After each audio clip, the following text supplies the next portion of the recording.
मद्य आणि मंचक या पलीकडे माणसाच्या जीवनाला काहीतरी अर्थ असायला हवा, नसला तर तो द्यायला हवा. माझ्या राजेशाही मंचकावर रोज नवनव्या शरीरांचा चुराडा करताना, मद्याचे घट एका मागून एक पोटात विचवताना, जंगलातील जनावरांना मारताना आणि नग्न वारांगणाचे नाच पाहताना कधीतरी काळजात कट्यार गेल्याची वेदना होते आणि असं वाटतं की छातीवर हात दाबून पृथ्वीच्या सरहद्दीपर्यंत धावत सुटावं, धावत सुटावं, धावत सुटावं.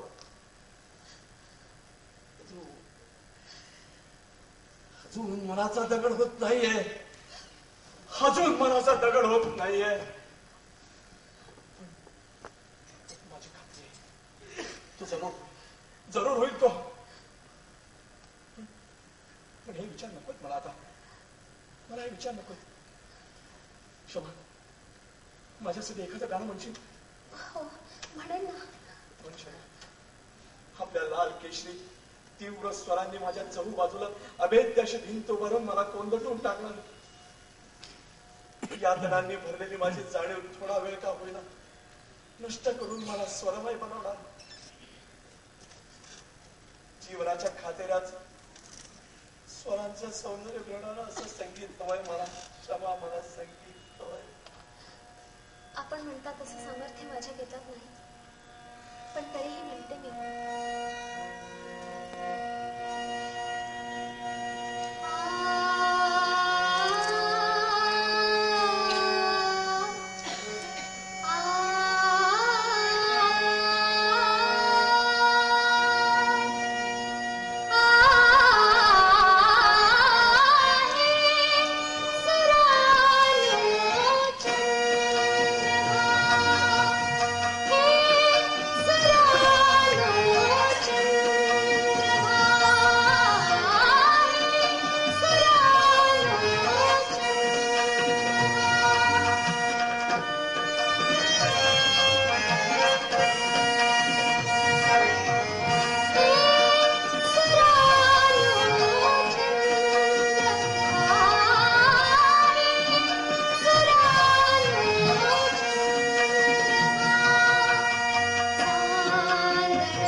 हस्ताकोला आहे. प्रतिहार. महाराज, कचदेवांच्या परिवारातील एक संन्यासी उन्मत्त झालाय. द्वारपालाच्या हातातील त्यांनी भाला उडून घेतला आणि अनेकांवर वार करीत सैरा वैरा धावत सुटला. स्त्रियांच्या पाठीमागे तो पिसाळासारखा लागलाय. बाई, मग मग प्रयासाने आम्ही त्याला निशस्त्र केलंय. रक्षक त्याला इकडेच घेऊन येत आहेत. आपण म्हणत असाल तर. नाही नाही, बाहेरच अडवून ठेवा त्याला. काही झालं तरी आत येऊ देऊ नका. उन्मत्त असला तरी आमचा अतिथी आहे तो. घेऊन या त्याला.